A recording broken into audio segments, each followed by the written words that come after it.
Hello, so today is going to be a patch note review. This is going to be the patch for 15.4 of TFT, upcoming patch that's going to be out tomorrow on Wednesday. If you like my content, make sure to like and subscribe. Normally I'm doing TFT guide style content. We've been doing some more for fun stuff because I've been taking a break from TFT playing Silksong, but we're going to be back to playing and grinding TFT with this new patch tomorrow, including another video for the best comps on the patch, which will be out tomorrow to supplement this video. There's also my gaming VOD channel, which you can check out if you want to see gameplay. Anyways, this is official from the website. I had to wait until they posted the notes to make sure everything was correct on the slides. And like I said, we will be doing a top comps tomorrow. So if you're looking forward to those videos that are pretty popular, that's going to be out tomorrow after I play a little bit and get a good feel for the patch. This is your patch overview, which we're going to go into, so I'm not going to spend too much time on this slide. But just as a snapshot, a lot of things that were really weak getting buffed. There's a lot of new changes, and a lot of items kind of got reworked, which is going to be something that's going to be interesting that we would want to talk about. Anyways, in terms of system changes, this is the big one.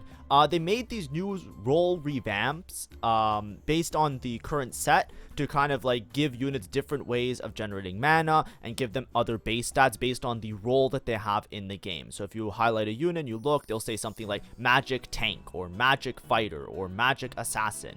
Fighters and assassins are getting a little bit reworked, so fighters now no longer get Omnivamp per stage. This was a big part of their kit. If you want to know why certain items weren't very common, things like Bloodthirster, some of the other Omnivamp tools, a lot of times it's because the units had built-in Omnivamp, so it made sense to give them damage items to make sure that they maximize their damage as much as possible. They no longer have Omnivamp, so your frontline carries, your melee style carries are going to be a little bit more glassy. It hasn't been a big issue because melee carries weren't super relevant on the last patch, but with some of the changes this patch, this might be something that matters. The builds for these units might change. Additionally, as compensation, instead of Omnivamp, they're now going to gain attack speed per stage, so 5 to 30% attack speed. And then there's the breakdown of the attack speed on stage 2, 5, 10, 20, 30 attack speed as the game progresses. And then additionally, the attack speed on the actual fighter units has been changed. So if you see a lot of nerfs on fighter units of their attack speed getting lowered or their base attack speed, it's because of this change. They're getting attack speed through their innate trait. Additionally, assassins now are no longer assassins, they're all fighters. Assassin kind of had a little bit of an extra like edge to it. It also had like a little bit of a targeting thing where they would be less commonly targeted in some cases. So now that's completely gone. I don't know how it's going to shake up their exact role in the game, but we will see if it's a noticeable difference. But basically, with these role changes, most of the units that were either assassins or fighters are going to get small adjustments to their base stats. So Katarina, for example, is now a magic fighter, and then the AS gets dropped, Darius AS drop, Yasuo turned into a fighter, Yasuo AS drop, Akali turned into a fighter, Akali AS dropped, Volibear AS drop, Braum AS drop, Lee Sin AS drop, Yone AS drop, and Yone resists, however, are going to be buffed here. I didn't highlight it. Now, I didn't show these all as nerfs because I didn't want to alarm anybody. It's because they're getting it via, it's like a rework. They're getting, based on their trait now, a bunch of attack speed. So whatever they're getting cut from their attack speed, they're actually starting with it. They're just losing most of the Omnivamp, which is more of the nerf. So their builds are going to be a little bit different.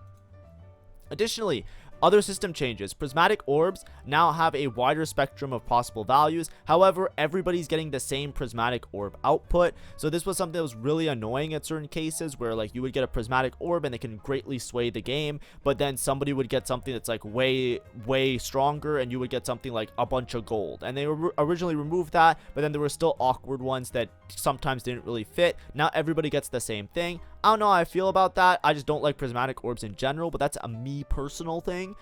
You know, don't take that. That's you know, it's everybody likes different flavors of stuff. But for anybody who thinks this is cool, there you go. That's a cool thing.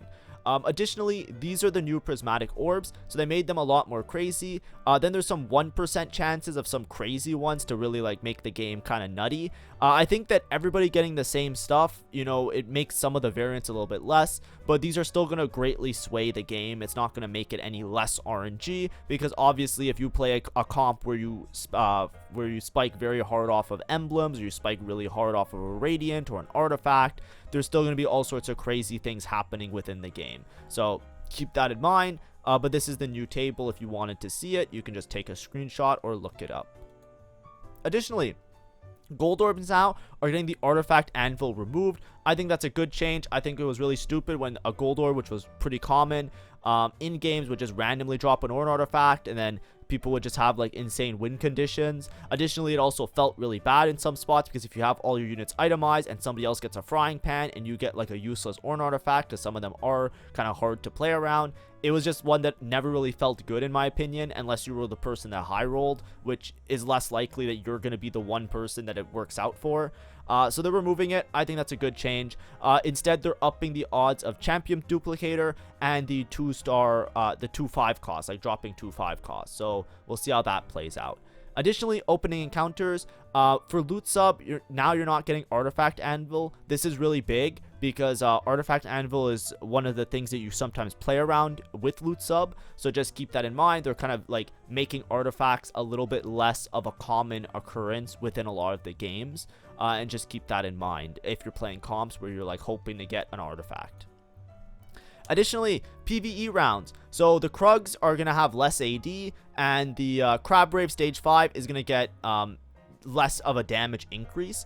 A lot of this is just because of with the roles reversed, a lot of these can sometimes be a little bit awkward to play around. So just it's just to like make things a little bit nicer, a little bit cleaner. Next we have the traits. So traits, Crystal Gambit, getting more gems per loss to kind of make that a little bit more of a viable option. Sorry, my music seems a little bit loud. 1 second, and we go back. Crystal Gambit, more gems per loss. So this is for 3 Crystal Gambit to try and make you hit those higher rewards. However, the multiplier on stage 4 is going to get decreased because stage 4 multiplier was just massive, and a lot of times if you had an insane spot like, you know, Tiniest Titans or things like that, it would just be like a giga win case. Now it's just a little bit worse. Additionally, a lot of lines that use 3 Crystal Gambit, like, you know, for example, like a Fast 9 Varus board or even some Ash variations, now it's just going to be a little bit less on that upper echelon of getting like components and other rewards by having like the large stage 4 multiplier. Luchador is getting a little bit of a rework.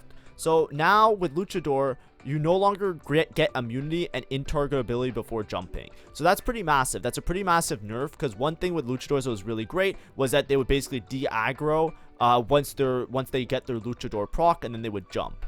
Additionally, now they heal before the damage is dealt, which could allow them to survive, so they're going to get that huge burst of heal. So even though they're not de-aggroing, they often, with this Luchador proc, will still stay alive because they're going to get that 50% or 35%, whatever the number is, of health recovery. However, they also no longer run backwards before leaping, so they're just going to leap where they are. So there's not even that opportunity of them de-aggroing from getting outside of the range of the target. So all in all, that's a pretty big nerf. I just didn't want to highlight the whole text in red, but overall, to me, it seems like majority a nerf, because the immunity was a huge thing and the untargetability was really big there. However, Luchador now is going to get compensated. It's going to get buffed pretty much back to what it was before. The heal now is going to be 25 and 50, which is a pretty big change. That's a pretty big heal. It could make like those 4 Luchador high cap boards a little bit more common. Maybe this can help out Volibear a little bit. Next, we have some more trait changes. Heavyweight, basically 6 heavyweight is getting a buff of 5%. Pretty good if you're playing those vertical heavyweight lines. Something like Jace, Darius reroll can benefit from that quite a bit. Mighty Mech, you're getting an increase to the base health on 7 Mighty Mech. 7 Mighty Mech is kind of hard to kind of find its footing. I think it's a comp that's not particularly amazing right now. However, with the extra 100 HP, that's base health, which will then scale with all the star levels. So it could actually work out to make the Mech or the Giant Galio extremely tanky. So we'll see how it plays out. Maybe 7 Mighty Mech is more of a viable option. Additionally, you have Prodigy nerfs. This one is massive. So Prodigy, if you didn't know, was a 2-part trait. It would give mana to your whole team, and then it would give mana to the Prodigy units. So this is a nerf to the Prodigy mana that it gives to the entire team. So on the 4 and 5 Prodigy, now it's 1. So basically you get 1 mana per second across the board. That is pretty big of a nerf, because a lot of the frontline units, when you would play Prodigy, or a lot of the auxiliary units, like if you're thinking like Battle Academia Prodigy, Leona and Cassandra are usually in your front line, having the Prodigy giving 2 and 3 mana regen was massive, because it would allow them to get their ults off, it would allow them to be more tanky, and it would help the board kind of sustain itself in a very meaningful way. With these nerfs, we don't know how it's going to play out, but it's definitely a nerf. It will be a noticeable nerf is what I would assume from those numbers. Next, we have protectors. So protectors generally pretty hard to deal with, and there's a lot of synergies like caretakers and keepers and stuff like that. So getting nerf across the board, 2, 4, and 6 protector. It's not that big of a nerf, but it's around 10%. So it will be a little bit noticeable. Just keep that in mind if you're playing those type of protector reroll style lines. Next, we have Wraith. Wraith, Shadow Cadence is dropping from 5 to 4 seconds. This is a buff because this just means that you're going to get your Wraith procs more frequently or earlier as well. So those Wraith lines that you might play, reroll lines, etc., either Kale or even late game like Varus, you're going to get those Wraith damage procs a little bit sooner. Next, we have a lot of changes to Star Guardians. So Star Guardians, there's going to be a lot of buffs here, but trust me, the next slide is going to be all red. They're trying to rework it a little bit. Basically, Star Guardians' individual bonuses are getting buffed across the board. So Rel, Syndra, Xayah, Ahri's getting unchanged, but Nico, Poppy, Jinx, and Seraphine is all getting increases to their Star Guardian bonuses. So that is a buff, obviously. However, I don't want to alarm people because I know Star Guardians are a really popular line right now. Don't think this is just like out of nowhere that like, you know, what's going on. Don't freak out. Don't freak out. Trust me. Star Guardian bonus per tier getting dropped across the board. And these nerfs are pretty substantial that I don't really know where the comp's gonna fall. I'm assuming it will roughly fall into the same spot, but 3, 4, 5, 6, 7, 8 Star Guardian all getting nerfed. 8 Star Guardian is the one, and 7 Star Guardian are the ones that are really jarring because it is a massive change, right? 150 to 118, that's a 32% drop in your Star Guardian bonuses. I feel like vertical Star Guardian is going to be a very noticeable decrease. However, the percentage change on some of the lower Star Guardian levels like 3 and 4 is a lot less. While they buff all of the base Star Guardian traits, what I feel like this will do is make smaller Star Guardian teams more viable and vertical Star Guardian a little bit less viable. So for example, if you have an Augment like Tiny team, if you're playing like a Xayah reroll, if you're playing like, you know, some sort of Jinx like crazy, like there's a Jinx Volibear Bastion line that sometimes people play, those are the lines that are going to be a little bit more appealing because you're still going to get a large chunk of the bonuses that are important to the units, obviously the ones that they come with.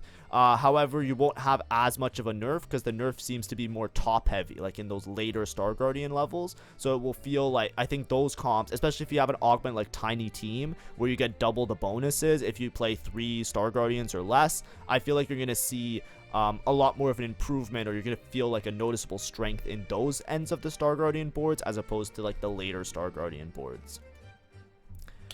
Next, we have units. So we're going to go through all the units, each of the costs. So let's start with Malphite. So 1 cost Malphite, health getting decreased. This is base HP. And then resist per item is getting dropped. If you didn't know, for every item on Malphite, he would get extra armor.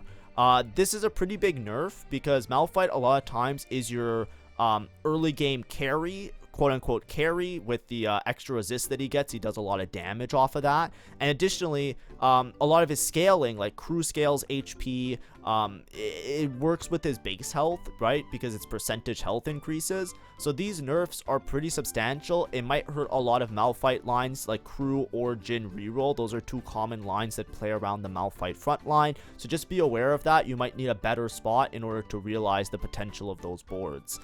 Next, we have Sivir changes. However, base AD is getting buffed. What I always mention this, base AD changes are pretty massive. 5 AD a lot of times can shift a unit from being very trash to being absolutely broken. This paired with a mana change, this is a mana buff because the denominator is getting decreased. That means that Sivir will be able to cast earlier and cast more frequently.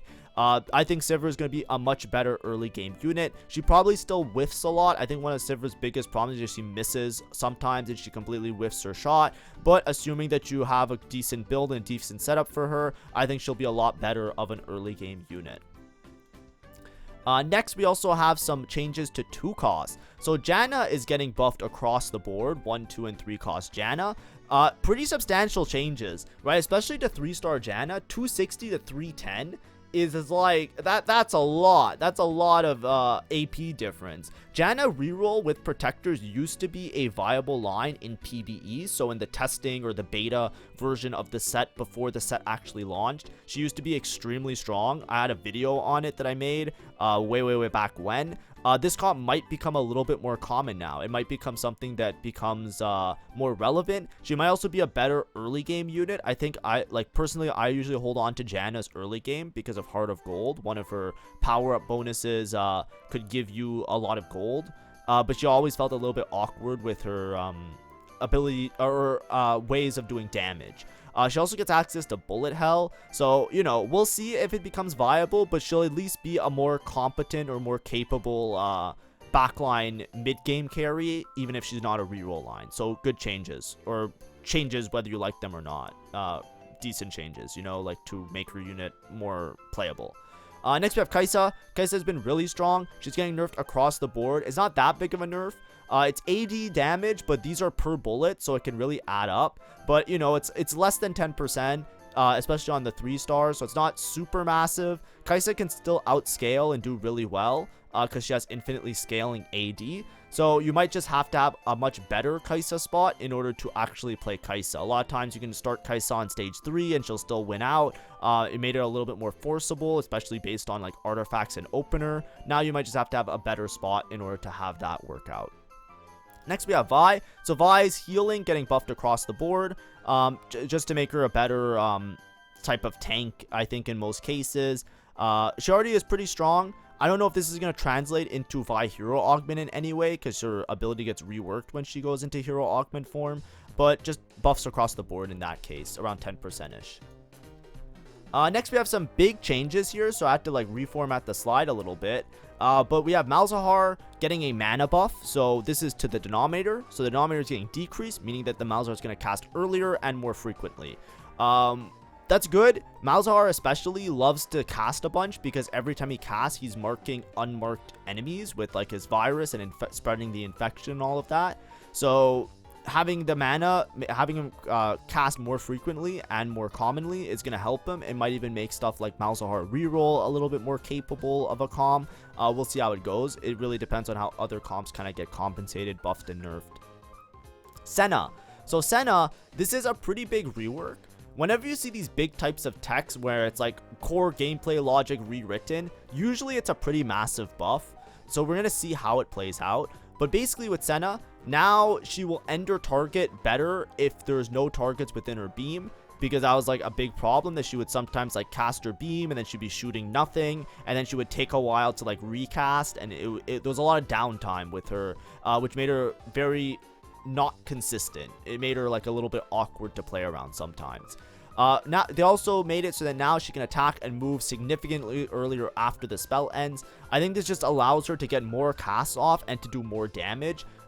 Depending on how much faster she can move after her spell, because she had a pretty big windup before, this can be a massive buff, but in general, these are changes to make her more consistent and a better unit. However, spell damage is getting nerfed. So, you know, I know Senna has like a spot in the current landscape of the game, so it might be concerning if they're making her a lot stronger via the green text on the screen. She's getting nerfed to her base damage, so there's that. The nerf is pretty substantial also, especially on 3-star. So I don't know if this completely kills the unit. It really depends on how much the green text compensates for this damage nerf. Because obviously if she's moving a lot faster, casting earlier, if she's ending her ult and like getting mana regen because she has an effect like that, and she's getting like a secondary ult off, then these nerfs will be very insignificant because she'll obviously like compensate by just doing more damage in the fight. But it's hard to say. We'll see how she plays out. I'm assuming she'll be around the same. I don't think she'll be, or maybe slightly worse. We'll see. Smolder. Smolder got nerfed last patch. These are a reversion to those nerfs. So it's pretty much back to exactly how Smolder was 2 patches ago. I think Smolder got nerfed because he was like one of the stronger of the monster trainers, and then he kind of like fell off a cliff and like you just can't play him anymore. Part of it is the other comps, just like the nerfs and changes to those ones made them better options than playing Smolder. Now if you start with an early Smolder, I think that he'll be playable again. Like it'll be like a viable line to go down and to work around. He might even be stronger than his past iteration because part of the nerf to Smolder was because of the monster trainer levels being easier to get. I find that Smolder, of all the monster trainer units, because he has much more burst damage and he has AoE, is much easier to level up than the other ones. Of the monsters, Rammus and Kog'Maw level up way less, because Rammus, it's hard to have him participate in takedown, so he doesn't get the extra takedown XP a lot of the time, and Kog'Maw sucks early. Like, until Kog'Maw gets his upgrades to his ability, he just doesn't function as a unit. In my opinion, it's just really hard in those early game rounds unless you have a really high roll spot with a front line to support him. Smolder was much better at chewing through units, much better of an early game unit. So with the previous XP buffs and now reverting his damage back to what it used to be, I think that this will be I think this will make Smolder a much more appetizing. Like, you see a Smolder, you'll be like, yep, I can just play Smolder this game, and it'll be back to like how it was a couple patches ago, maybe even a little bit better. Next, we have Udyr change. Udyr nerf to healing. So this is pretty big because obviously Udyr falls into that Colossal Ash comp, so this might nerf that indirectly in a pretty meaningful way. But basically, the healing that he gets from his ability is getting nerfed. It's around like, you know, a little bit over 10%. So pretty, not like super substantial, but pretty substantial. It's like 15%, I think, on the 2-star. So keep that in mind. Might be a little bit easier to kill, because he won't be healing up that damage as frequently. This is like when he casts his ult, his autos, he basically heals, I think like 3 autos, he heals 3 times this amount. So just keep it in mind. Ziggs is getting buffed across the board. I think Ziggs is very hard to play because it's very expensive. Malphite getting nerfed also kind of hurts the crew in a way that I don't know if Ziggs will be a viable line. Crew really requires a lot of gold, and often if you miss on crew, you can easily go 8th despite it being a reroll line. And without the consistency of Malphite early, I don't know how important these Ziggs changes are, because it's like it makes your high cap stronger, but it's still a very risky line. That's why a lot of times now people don't play crew, they play Jhin reroll with Malphite Sivir, because it's a much easier comp to stabilize around and it caps to equal height. So it's just a better version that's cheaper, that's easier to play. So we'll see how Ziggs, if this makes crew more viable. I definitely think if you have a good crew spot, these Ziggs buffs, because Ziggs usually becomes your main damage dealer late game, is going to be massive, because obviously if you have a 3-star Ziggs, look at the change, right? 465 to 550, that's an insane amount of AP, right? That's an insane amount of extra damage. So he'll definitely be strong. It's just a matter of whether or not the crew line is too risky to play or not, and I leave that up to you, the players of the game. You determine if your spot is good enough. I'll be very skeptical because I've played a lot of crew, so I kind of have a good feel for what a good spot would be. Next, we have some 4-cost changes. So K'Sante, spell durability is getting dropped. So this is just on his active, not like his other forms or anything like that. He's getting a nerf to his durability. Now, this could hurt him in terms of like being like a strong, reliable tank, but it's not that much of a change. It's around 10%. Could be noticeable, but he's still going to have the revive. He's still going to be a nuisance of a unit. So I still think K'Sante will be like a decent tank to play around. Poppy, I didn't highlight this as a buff or nerf because I think it's really dependent on how you build the Poppy.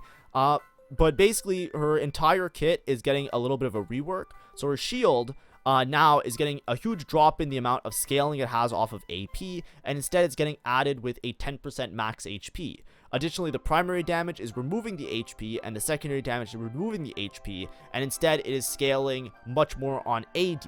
Now, I think certain items are going to help out a lot with this. Like, I think when I look at these changes, this looks like a great option for Sterix, right? The base shield is getting removed a little bit, so Sterix shield feels more valuable, and she scales better with the AD, so AD items are going to feel a little bit better on her. Additionally, the 10% max HP, I think that overall, I think this will decrease her damage and increase her shielding if you build her towards AP. But it really depends on how you build her, so we'll have to see what the optimal is. Basically, if you're playing Poppy, she's a heavyweight. A lot of times with heavyweight active, depending on your items, you would have around 3,000 to 4,000 HP. So 10% of that is like 300 to 400 HP. So as you can see on her base shielding, she's going to have plus 300 or 400. That's going to be a lot larger on her shield, right? Because 575, 300 plus 300 is 600. It's going to be a net buff to that shield if you're building her as like a heavyweight tank, right?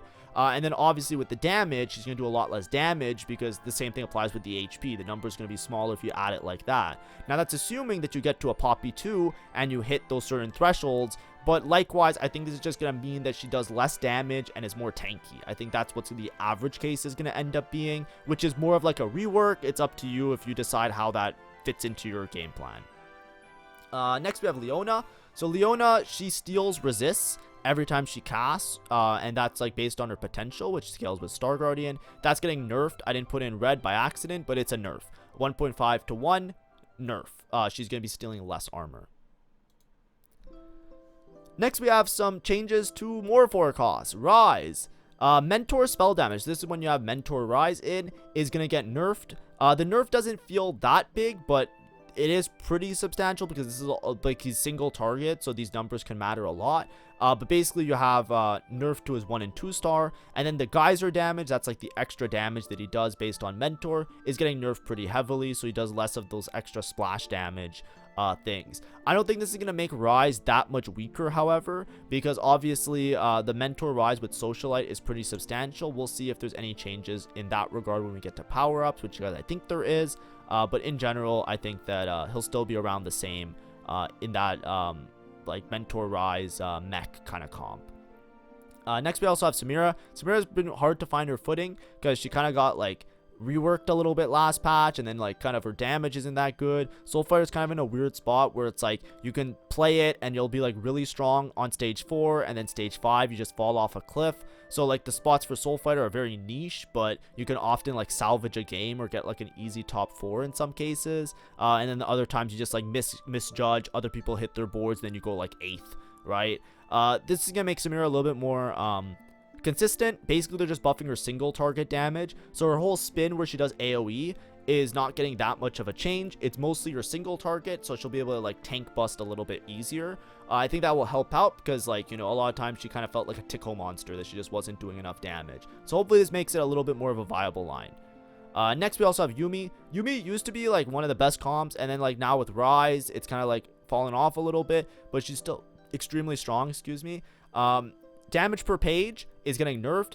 This is a pretty substantial nerf. She already got nerfed a little bit. It wasn't super important last patch, or didn't feel that important. Now this is a pretty big change, right? From 42 down to 36. That's per page. Obviously she scales with the pages, but you have to understand there's also the Prodigy nerfs. There's also nerf to Cassandra and Leona. So basically every part of this Yumi board has effectively gotten nerfed. Damage from Yumi got nerfed, frontline got nerfed, and the Prodigy trait got nerfed. So it's going to be really interesting to see how it plays out tomorrow. I think it will still be a playable comp, like quote unquote playable, but I don't think it's going to be something where it's like your main game plan is to play around that as your AP line. But we'll see what things happen, because there's a lot of changes to forecast and a lot of changes to low cost units. So a lot of the lines that are currently strong, they're obviously getting nerfed. It might be like see where the pieces fall when the patch settles tomorrow. Next, we have some 5-cost changes. So Twisted Fate is getting a buff to his base damage. This is the one that scales off AD. And then his damage per mark is getting decreased. Now, Twisted Fate is a complicated unit. He has 3 parts to his kit. He has a passive where every one of his attacks hits extra units for AP damage. That's not getting changed at all. Then he has his spell base damage, which scales off AD, which is just like a huge burst damage. But then he also has like an extra AoE, like when he does his active spell, all the units that are marked basically pops their marks and does extra AP. In the past, Twisted Fate was more like, even though he does AD and AP and he was an auto attacker, you often built him more along the lines of AP if you were building him as a main carry, and he was really strong. And sometimes AD also worked. This might just make him a little bit more of an AD unit, especially since he's an auto attacker. So auto attack is going to scale better with AD. He might be more of like a Gwinsu Kraken kind of carry now if you want to carry him, instead of like a Gwinsu Archangels, which is what he kind of was before. However, I think that he's still going to be really strong. I don't think it's really going to change anything. A lot of times when you play Twisted Fate, he's really good at using like Morello and those type of utility items. So I still think he's going to be an absolute demon to play on your board later. Zyra as well is getting a little bit of a change. It kind of feels almost kind of like a rework. She's getting buffs to her damage. And her plant is getting much less HP if it's a frontline plant. And her team-wide attack speed bonus is getting completely nerfed, like just across the board. I still think it's going to be a useful unit to play, obviously, because like Zyra still gives a team-wide bonus. She gives you a plant, which is an extra frontline or a target dummy that respawns. And she's also going to do a bunch of AP damage now. So it's more of like, you know, maybe the items will change a little bit. Maybe Zyra can carry now instead of just being utility bot. Because a lot of times you would just play a Zyra, either put utility on her or no items and just play her for a bonus. I don't think that's going to change. It's just going to be less impactful. Now, let's go through augments. Lots of augment changes to go through. So, give him the chair. This is the Mundo Hero augment. Range for the Mundo is getting increased. Excuse me, I put a red. It should be green. This is a buff. This here is a buff. It is a typo on my slide. So, Mundo is getting increased range, which means it'll be more effective as a backline carry. If you ever played this hero augment, I played it once on my VOD channel in a very goofy, funny game somewhere here, right? You can check it out if you've never seen it before. But the range was a little bit awkward because obviously he would kind of like walk up into like these weird situations and sometimes take aggro because his range wasn't as much as most backline carries. So now it's getting buffed. This is a buff. It's a good change. I want to repeat it one more time in case people are skipping around. Then mana on Mundo is getting a buff, right? This is a lower denominator, which means he's going to cast more frequently, get those chairs out faster, and do some more damage. So general buffs to the hero augment. Mess Hall getting excluded from 2-1, so that's like a little bit of a rework, I guess, that you can't get on 2-1. I think that's fine. I still think Mess Hall is pretty useless as an augment. Like, I very rarely find a spot to take it. And I feel like when I do take it, it's like a little bit awkward because there's a lot of things that don't really work with it. It's like it has some like nuance to it. So I'm happy not to see it because, you know, if you start Prismatic and you see Mess Hall, it's very rare that you want to take that on 2-1 anyways. So good change. This is 9,000 volts. Kennen Hero Augment is getting a mana nerf. A mana buff. So numerator is changing, but denominator is also changing. So that means he's gonna cast more frequently. Casting more frequently, good thing. Space Camp. So this is an adjustment. Space Camp was a augment that when you would upgrade a crew champion, you would gain a random 1 to 2 cost crew champion. Now it's only when you upgrade a 1 cost crew champions, you gain a 1 to 3 cost crew champion. So overall, I don't know how it really plays out, but it's a very specific augment, so it's hard to tell. It feels more like a nerf to me, because before you would get a 1 to 2 cost champion, and it would work as well when you would upgrade Shen, so you would get overall more champions. Now you get a 1 to 3 cost champion, so you can more easily get Ziggs, but you're going to get less champions overall. And it's also going to be probably a little bit harder to like get those low cost champions, which are more important that you hit them in the crew comp. So I don't know. I don't know exactly where this falls. But you know, it's a rework. Teachers Council. Now this is the one where I talked about a lot. It gives you mentor bonuses regardless of how many mentors you play. Now it no longer increases the bonuses of mentors by 10%. It still works as it did before. You just don't get the extra 10% on top. I still think the augment will be good in a lot of the mentor lines.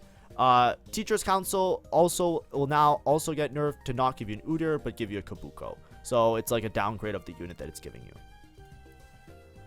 Twilight Assault, this is the Shen Hero augment, is getting a mana buff. So the denominator is changing. He's going to cast more frequently. Twilight Assault is also getting a base attack speed buff, which he's usually like a Gwinsu type of holder. Like he becomes a backline auto attacker. So that helps out a little bit. Prismatic Pipeline has been disabled. I don't know why. I think there was a bugged cash out, but I thought they fixed it. So I don't know if that's the reason or if it was just too broken that they don't want to have it in the game anymore. But it says disabled, not removed. So I don't know. Giant and Mighty. This was a Prismatic augment. Your team gets larger, gaining 300 health and 4% max health. It's been re-enabled. And then Tiny but Deadly is re-enabled. Team is 50% smaller but moves and attacks 30% faster. So those are two augments that now you can see in your Prismatic games. Radiant Relics and Radiant Refractor are also now exclusive. I don't know why. I don't know what the reasoning behind it entirely is, but just know now, like, you can't get double radiant. I think it's all overall a good thing, because usually if you see a radiant item and you take it, you know, I don't want to roll into a prismatic where I'm seeing another radiant item, because at that point I feel like I already took the radiant item that I needed. So you know, sure. Item changes. So this one's gonna have a couple big ones. I reformatted the slide a little bit just to make it all fit in, so that my avatar isn't blocking the screen. But there's a lot of reworks and changes to how some of the things function, starting with Archangels. So Archangels, it gives you more base AP, but the scaling per 5 seconds is less. So it's going to give you some more upfront damage, obviously with the 10 AP, but you're going to be losing a lot of the scaling later. So for the first 5 seconds of the fight, or sorry, for the first 10 seconds of the fight approximately, Archangels is going to be basically no change, right? It's going to be around the same, maybe a little bit better. Past 10 seconds, it's going to start to feel worse. So I think for like a lot of the comps that scale with Archangels, it's gonna be worse. So I don't, so you know, just be careful. This is also a hit to Yumi comps, which is another hit to that comp, so you know, just keep it in mind, you know, when we see tomorrow what happens. But yeah, that's just another change. I'm not a big fan of Archangels outside of really consistent comps, so cutting the scaling, or sorry, really stable front line, so cutting the scaling to me feels like I want to build the item less, but we'll see if it works out that way. Because like I said, for the first 5 seconds, you're going to be stronger. For the first 10 seconds, it's unchanged. It's only after that where you start to feel like you're losing AP. Next, we have Blue Buff. So Blue Buff got buffed to have 6 mana regen, and then that made it really common and really strong, and kind of like a little overpowered. So now it got nerfed back to 5. So yeah, that's cool. But the thing is, Blue Buff is getting a big rework that has this huge extra effect now. We're going to gain 10% additional attack damage and ability power from all sources. That's pretty massive. It can work really well with scaling units. Obviously, it can also work really well with units that just have a lot of innate base stats and like to cast. So I think this is a pretty big change for Blue Buff, and it's going to make Blue Buff, I think, a little bit more commonplace on different units. I'm sure there's going to be units that love to have that build. I can imagine like a Kaisa, for example, that usually you build Shojin to help her cast, but now with Blue Buff, she's going to gain like extra, all the scaling AD that she has is going to get 10% more. So it just feels like it's going to be a good option. I think also, wink wink nudge nudge, when we get to Radiant Blue Buff is already a really strong item, so we're going to see how that kind of plays out in terms of what they do there.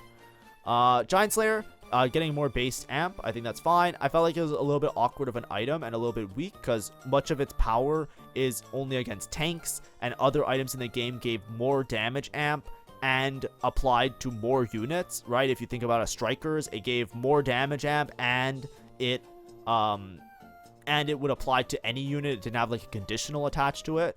So making the Giant Slayer with more damage amp now puts it like on par with some of the other items, albeit a little bit more of a situational item still, but definitely good at busting through tanks. So definitely a little bit better of an item with that buff. Now Krakens, I didn't know how to put this, because it is getting a big rework. So Krakens now, it gives you less starting attack damage. Attacks will grant 3% attack damage as per before, but it only goes up to 20 attacks, which means you're only going to get 60 AD off of the item, or 60 additional AD off the item. This really hurts a lot of the scaling comps, like for example Ashe and those type of things, because so much of it was like hitting that critical mass, and I don't think 20 attacks is anywhere close to the quote-unquote critical mass for a lot of those comps. So this is a huge change, and I think it's a generally big nerf on it. However, after those 20 attacks, you also gain 40% attack speed. Now, I don't know how that plays into different builds, because a lot of times you're pairing Krakens with attack speed, so the extra attack speed feels almost like meaningless or useless. I don't know if this is going to be an item now that you want to put on units with a lot of base attack speed or built-in attack speed. Like, I imagine Jinx, for example, a lot of times you would put Krakens without the Guinsoo on her. And it was pretty good because she had base attack speed that was really high based on her crits and stuff. She would just gain more attack speed. I think like maybe it'll be more commonplace on units like that. Like I said, obviously, you know, 3% stack up to 20 attacks. Some fights are over in 20 attacks, right? Not 20 attacks, but some fights are over by the time that you stack that much with the item. So there's a chance that it's still equally relevant, and it just hurts like the really long games, and maybe you want to go like, or sorry, the really long rounds, and you want to go more for like explosive damage pairings with Krakens now. but just keep it in mind. But the extra 40%, that's why it's like a rework. It's hard to say how you kind of build around it, because you might have to change like the pairing of items and stuff like that. Gnasher's Tooth is getting a massive rework. Gnasher's Tooth kind of has been a really awkward item. A lot of item changes and the reworks, it's kind of been an awkward place to like fit itself in recently. But now it's getting a big change. So ability power getting dropped, mana gen getting removed. The critical strike is getting increased from 0 to 20. So now you get critical strike chance with it. Now Gnasher's Tooth feels more like a crit item and has a new bonus effect, which is attacks grant 2 bonus mana, increased to 4 if they can critically strike. To put in perspective, that's very similar to like a Shojin, which grants 5 bonus mana per auto attack. So with Gnasher's Tooth now, or is it 5 or is it 10? I should double check it. But either way, the idea now is that with Gnasher's Tooth, you're getting mana based on your critical strikes. So you want to build Gnashers in a crit build. And the thing with Gnashers that's really great is that it doesn't require a glove for those crit builds. I can see Gnashers being not only an AP crit build item, but also an item that you can put on AD crit build units as well. There's lots of units that you build towards crit and you would ideally like to get some mana gen on, but you don't necessarily have the capabilities of doing so because like you have to build a Shojin or a blue buff. Right, I can see this potentially working on some Kaisa builds, right? Kaisa already has a bunch of attack speed, so you get a little bit of a drop on the mana gen side of things, right? Because it's not a Shojin, but you do get the extra, how do I phrase it? You get the extra critical strike chance, which works out to be pretty well, which could work out to be pretty good. It's kind of like a little bit awkward. I don't know if it's compensated enough. I really have to check with Shojin, actually. I should just do that right now. I always forget with Shojin because I do the math differently in my head. But I'm pretty sure Shojin gives more mana, right? 5. It's 5. Yeah, it's 5 and 1 mana regen. I don't know if it can replace Shojin. Shojin is just that the stats are pretty useless a lot of the time. But it's kind of just like an awkward rework. So we're going to see how it plays out. This one, I don't really know how good it will be. I assume it will be a lot more playable than what it used to be because the old Gnasher's effect was pretty shit. So this is definitely going to be a good increase in that regard, but it's just a matter of figuring out like how it kind of functions as an item now. I think it still gives a little bit of attack speed, by the way, because it's made with a bow. So there's that as well. We'll see. Quicksilver QSS. So this one, you're getting less base attack speed, but now it has a new effect where it's granting 3% stacking attack speed per second. It also still gives the CC immunity if I'm not mistaken. Like maybe they're reworking that as well, but they didn't say that they're getting rid of it. So I'm pretty sure that it still gives CC immunity.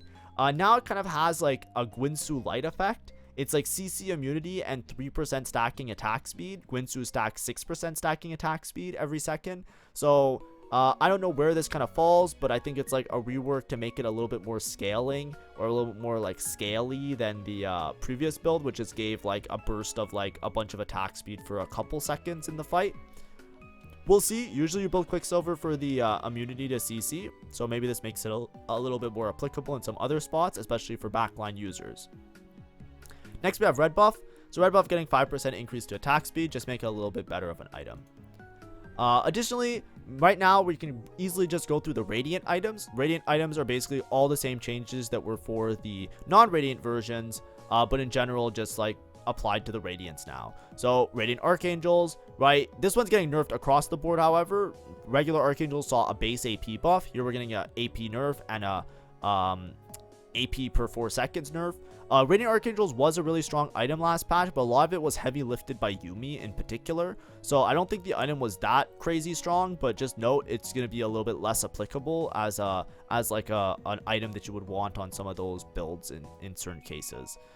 Blue buff as well, getting a nerf to AP and AD, we saw that before, but then also getting the 20% now additional attack damage and ability power. I'm not sure how broken that will be, but they're not changing the mana gen properties of Radiant Blue buff. Radiant Blue buff was already extremely strong on a lot of units, so I think this will definitely be a go-to choice for a lot of caster units. A lot of units, like for example, like I remember Kaisa, Varus, like Radiant Blue was like one of the best options on them. So with this extra scaling of attack damage and ability power, it's definitely going to work out to be a very good item. Next, we also have Giant Slayer. Giant Slayer is getting 5% extra damage amp, similar to its non-radiant counterpart. And then the Krakens is obviously getting its rework now, where the attacks are going to be granting up to 20 stacks, and then you're getting 80% attack speed. So the rework with this huge burst of attack speed that you get later into the fight, I don't know how it's going to play out, like I said, because it kind of goes like, it's a little bit counterintuitive to like the way you used to build Krakens a lot of the time. But we'll see. We'll check it out. Items are very easy to sort out because a lot of times the stats are very indicative of how good they are. These are some of the things that get sorted out like maybe the earliest if an item's really good or really bad, because like you just look at the play rates and then you look at the units and it can be pretty obvious. So you know, it'll only take a couple days, and then by the time I make my item guide, I'll be able to give you a more detailed outlook on a lot of these changes. Same thing with Nash's too, the Radiant getting changed, and the Radiant Quicksilver, and then Radiant Red buff getting the buff to attack speed like its non-Radiant counterpart. Alright, some artifact changes. So Fishbones giving less attack speed. It's one of the best items in the game, but a lot of that is because of its bonus effect of bypassing the front line, basically able to randomly target different enemies. So I still think it will be really good, and I still think it will be really good on the units that love Fishbones that have that one-shotting backline potential. Additionally, Flicker Blades, one of the best items for a while, for several patches, getting nerfed again, so less AD and AP per those attacks. We saw previous attack speed nerfs to it. Hopefully this makes it a little bit less of an overbearing item, because right now it's like you just take it and it's good on a lot of different units. Infinity Force, this is one of the items that kind of fell off really hard, especially with the changes to mana, because before it used to be a really good item for starting mana. Additionally, it's really good on melee carries, which haven't been super prevalent in the last couple patches. But basically, it's going to give more health, and all the stats that it gives, so AP, AD, attack speed, armor, MR, they're all getting increased by 5, so from 25 to 30. We'll see if this hits any sort of critical mass where it becomes a really good item, but I'm sure that it will help out on a lot of different units. Next, we also have Innervating Locket on... this was mostly because of, I think, like, it was usually really broken on, like, Garen, for example. Now, the mana restore that you get from its effect is going to be from 2 to 1, so it's basically getting cutting half. It's hard to say how strong it will be because it had 2 really strong effects. You basically generate mana from being hit, and then you would also recover your max HP. It was really good for Garen because, like, as a 1 cost, you would just take Innervating Locket. He would scale to absurd amounts of HP by the end of the game. You could basically take a Garen 2, and it'll be tankier than most 4 costs by the end. I'm not sure how much this affects it. Of course, but it's obviously going to affect that, and it's going to be a lot worse on a lot of the other units, so we'll see where it kind of falls into place. Lichbane 4, 5, and 6 is getting damage increased, so this means on stage 4, 5, and 6, your Lichbane is going to do more damage. Just makes it a little bit better of an item. Additionally, Manazane getting nerfed. Instead of giving 120 mana, it's only going to give 100 mana. That could be significant on certain units, but it's hard to say how much of a nerf this is, because obviously just getting all the upfront mana and being able to chain cast is what makes it so strong in the first place, and it also is very flexible, so obviously it can work on a lot of different units. Rapid Fire Cannon has kind of fallen off as being like a decent item. Now it's just giving a lot more attack speed, right? Like 66 to 75, so an extra 9% attack speed. I don't know if it's going to make it super great, but hopefully it can kind of work with some kits. We'll see how it plays out. Silvermere Dawn, also, since the nerfs to its mana gen have been gone, it's really struggling to find a place on most people's boards. It's pretty much the worst item in the game, and I say item, I mean like literally of all the items in the game, I think it's the worst one, like artifact or not. It's definitely the worst artifact, so it's just a really awkward and bad item right now, and honestly I think they should just put it down and remove it from the game, because it just doesn't fundamentally make sense. It's like a very specific, weird interaction that either is really broken if the unit likes it, or really not broken and really shit and actively griefs you if your unit doesn't want to abide by its like attack speed lock and all of that stuff. But they're making it have more AD. I think if that's the route that they're going, then, you know, eventually it will just reach a critical mass. I don't know if it's at that critical mass from 110 to 120, but if it hits some critical mass where you have like the AD is high enough that it's worthwhile to play, then obviously then it will be broken on some units, and we'll see if that happens this patch. I don't think so. I think I'll still be avoiding it unless something comes up that I don't know about, and then I'll let you guys know about it. Suspicious Trenchcoat bug fix. We actually talked about this bug yesterday.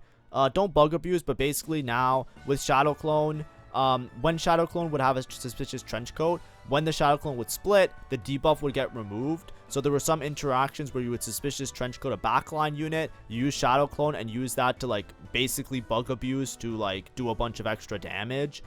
So it's a very specific and deliberate thing that you were doing. So you know, I don't know. I hope they ban some people for that. But I talked about it yesterday because I had a commenter telling me that I didn't properly explain this tech that makes Caitlyn really good with it, and I was like, yeah, like yesterday's comment review, I was like, yeah, I didn't explain it because it's actively a bug, like you're bug abusing. But yeah, just don't, you know, fixing the game. Good job. Now we have some power-ups. So these are new power-ups that are getting added to the game, and I think that this is like mostly to make like some exciting comps. I'm not a big fan of this change, by the way. I don't like specific play if you have power-up kind of comps, because it makes your early game kind of weird. But you know, I think this will in turn also be really fun. So I hope that I'm proven wrong and it's implemented in a really fun way that will make me really excited to try these out. But basically, we have like kind of like hero augments, but for certain units, right? Shine Brighter, this is a Lux specifically. Every other cast, Lux spell explodes in a 2 hex radius and deals 10% more damage. So maybe some Lux reroll lines with that. Mecha Blade, Aatrox now gains attack speed to 4% of his maximum health, and his attacks grant 5 bonus mana. So he becomes some sort of monster that's just going to be like gaining attack speed and has a bunch of health. Maybe it'll work really well with certain builds of heavyweights or maybe even mech. Supreme Surge, this is Kennen specific. Whenever an enemy is executed by a Supreme Cell, Kennen will heal 15% of his missing health and gains 15 mana. This might make certain lines viable with Kennen reroll, like as the front line, because Kennen does have a really good cast that he has a stun. So him gaining the mana and having an executor executing could make him a pretty reliable option to like make as a primary tank. Additionally, we have Golden Gloves. This one's on Kabuko. When you gain interest, gain 1.5 AD per gold collected. This is similar to like an older Kabuko hero augment, I think, but it was more so it scaled his HP. So he's basically going to be scaling his damage by having a bunch of econ. So this one could be interesting, especially since Kabuko is really powerful in like mentor lines. It's just a matter of like, you know, seeing how things kind of play out. It might be like something you take in like a very gold rich environment to make sure that you're getting stacks very early. Veteran, so now this applies to different units. This basically you turn a unit into a mentor unit, so now they will apply mentor. I'm not sure if they add to the mentor trait or if they just accept the mentor trait, but basically they grant 4 damage amp. And their mentor upgrade is 35 AD and 35 AP if you're playing 4 mentor. Like I said, I don't know if that means that they are going to take the place of a mentor and be one of the 4. I think they will. And if they do that, I think it's going to be extremely strong. But we'll see. And this applies to Katarina, Xayah, and Kalista. These are units that are either executioners, Katarina and Kalista, or a edgelord, which is Xayah. I think that these might make certain mentor reroll lines extremely broken, because obviously if they contribute to the mentor trait, then you don't have to play Rise. So it's very easy to stabilize and reroll them on level 6 or level 7, because you just have to find 1 Yasuo, 1 Udyr, and then reroll with Kabuko. Additionally, if you're playing any of these lines, like of course you can swap out into the Rise later, because Executioner is probably a synergy you would want active. But it's just hard to say. And damage amp is pretty nice to get on all the units, because that's something they weren't getting anyways. This with Teacher's Council is also going to be broken, because then you're just giving damage amp to your whole team, which can stack with the strategist. So we'll see how it goes. Drift Duel, Senna and Lucian gain +3 mana regen. If both are 3-star, gain +1 mech. This one seems absurd to me, because I don't know if you need to have both on Senna and Lucian.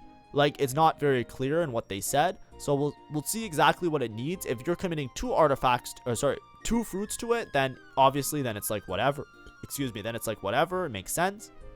But being able to get +1 mech could very easily hit those 7 mech thresholds, and mech obviously scales with star level, so there's stuff like that could be pretty good. Mana Regen is also great on Senna and Lucian because they both have pretty powerful casts, especially when they get upgraded.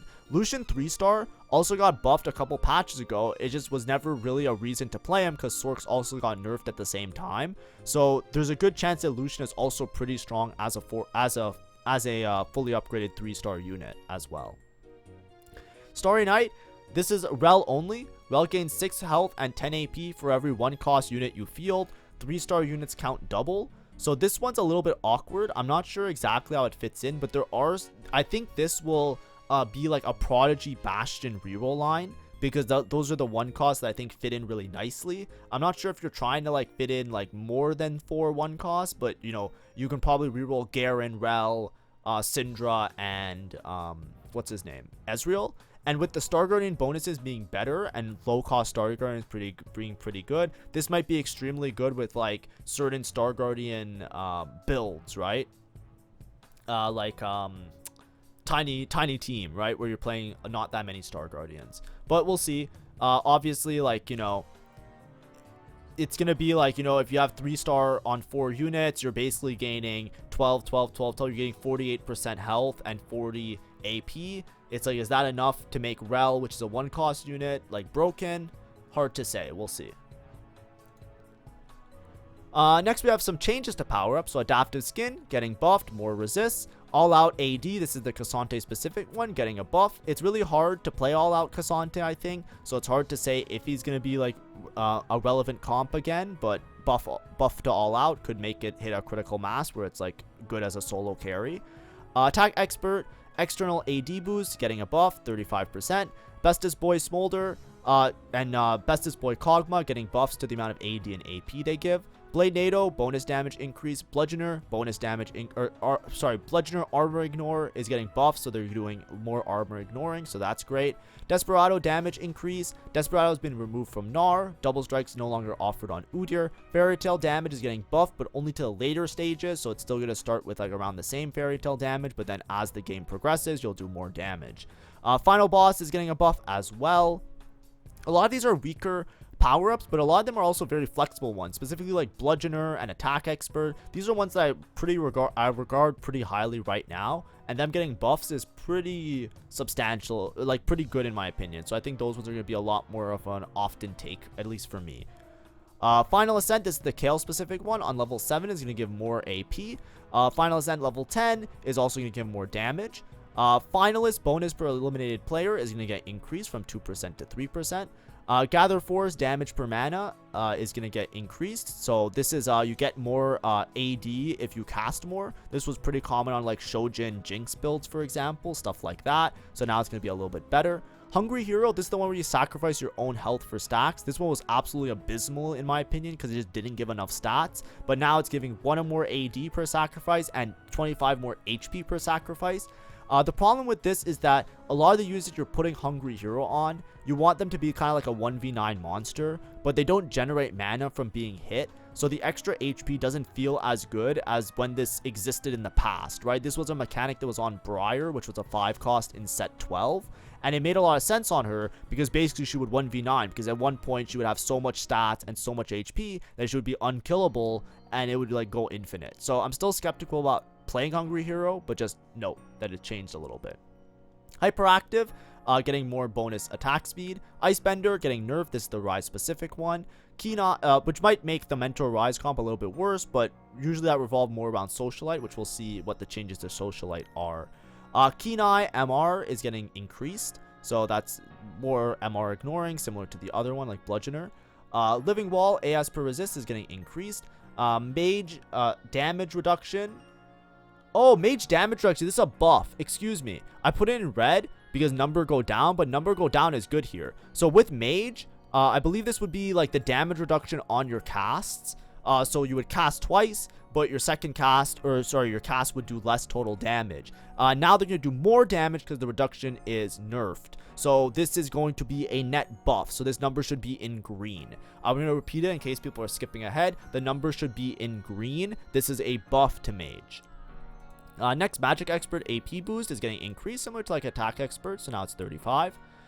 Max Arcana is The remainder of kills between rounds is getting tracked instead of getting reset to 0. Max Arcana base AP is getting nerfed, however. Max attack, basically tracking between rounds. Before, it would be basically a reset sometimes. I think it was maybe all the time, so it was like a bug or non-intentional. And then max speed also, same thing applies. Max speed is getting less AS per stacks. Mech Pilot is getting less AP AD AS, so it's getting a nerf. Ordinary is getting a general buff to the AS. Ordinary is where you play a unit that has no traits active, and it kind of makes them like a little bit of a demon. Over 9,000, overall getting buffs. Over 9,000 was kind of weird because they removed the stacking on neutrals. So sometimes it felt really good if you high rolled, but overall it was like a less viable option on the current patch to what it used to be. But basically, all the stat changes are getting increased a little bit, so you should have like more stacks, which might make it better or a more viable option in a lot of cases. It's also no longer offered on a lot of the hero augment units and some of the other units that it used to be offered on. So I think that's fine in general, because it felt a little bit clumsy on those units anyways. Pack tactics, getting a damage increase, so that's the Nefiri specific power up. Serious Slam now no longer can critically strike or apply damage amp, so this was something that made it really strong on like Volibear in previous iterations, but since Volibear got reworked, it's kind of like awkward and we don't really know what goes good everywhere, so we'll see. However, the Serious Slam damage is getting increased from 175 to 210. Singularity now can no longer critically strike or apply damage amp, so that's like a general nerf. Socialite now, this is the one that was really big with the Rise comp. It's getting nerfed across the board. This one was extremely broken, but the HP is getting dropped from 150 to 120, so basically that's like 30 less HP on your whole board. And then additionally, the damage amp is getting dropped from 12 to 10%. I still think the Socialite Rise board will be really strong. It's just a matter of how consistent and powerful it will be, especially since there's a lot of new comps, new power-ups getting added to the game. Things can get shaken up quite a bit. Any one of those builds could end up being really broken if people optimize them in a certain way, so we'll have to see. It's going to be hard to tell because a lot of changes, right? Star Guardians got big changes, Yumi got big changes, like we're going to have to see where things shake up. Also, Socialite round duration from 5 down to 4, so you can cover less of your board. With 5, you were able to basically cover the entire board. Now there might be like a little spot that doesn't have Socialite. Soul Shipper Magic MR reduction is getting increased from 4 to 5. Standalone is getting a nerf, less HP gain. I think that one kind of sucks because like that was one of the more generic ones that you would often have to take on a tank, and now it's going to be a little bit weaker, but it is what it is. Strong Spark damage getting increased from 9 to 11. Surge attack speed is getting increased. Surge 66 I think gives you 2 instances of attack speed, so it's actually pretty substantial. Unstoppable, the dash distance is shortened. I don't know if that's a buff or a nerf. Obviously, the dash distance being really long is nice because you can get to backline and do some disruptive things. But also, it made a lot of RNG that sometimes made it that your tank just ran away and you basically just got wrapped because like your tank is in the opposite corner and then everybody's just killing your front line and you just kind of griefed your game. It happened to me many times. I went 8th multiple times because of Unstoppable, so it's very awkward to play around. Now that it's slightly shortened, we'll see if that like makes things that it's more consistent, like they stay more towards the center maybe, and that helps in those cases. But it also might make it harder for you to like cheese your enemies, so it's hard to say if it's a buff or a nerf. Tiny Terror duration is from 4 to 3, and the Tiny Terror attack speed, however, is getting buffed as a compensation. Finally, we just have a couple other changes to go through. These are on the patch sites. It's just I didn't want to put them on the actual slide. But basically, there were some other small changes to items. Basically, all the combat starts now actually work on combat start, so that means your item has to be slammed on the unit. But you can't play it like mid combat to get certain things. So that's like Quicksilver, Protector's Vow, and Crown Guard. I think in the past they usually worked like that, but I think Quicksilver and Protectors was like a little bit weird. Quicksilver, especially now, you won't get immunity if you don't place it at the start of combat. So if you're trying to place your Quicksilvers, make sure you do it before the round starts, right? You gotta make it sure that before you enter that portal, it's on there. Then some general bug fixes. So these ones I'm not going to go over. I'm just going to try and put it on the entire screen. And then we'll just say our goodbyes and you can pause and look at it. But basically, thank you for watching. Like I said, there are a lot of changes. Most of the comps that were pretty relevant got nerfed. Most of the comps that were pretty weak got buffed. So it's going to be a big shakeup to how the game is kind of played. Some things that escaped a little bit. Gnar with Gambler's Blade didn't get nerfed or changed at all. So Fast 9 Varus is still going to be an overbearing comp. Pretty much no changes to Fast 9 Varus, so that's still going to be one of the strongest go-to comps. Mentor Rise I still think will be pretty strong, because based on the changes that other comps got, I feel like it's still going to be like relatively consistent and strong. Prodigy Yumi I'm unsure about, because obviously it's going to come down to like how much all the like 1000 cuts, if it's like enough that it did substantial damage to the comp and how it functioned. So we'll see that.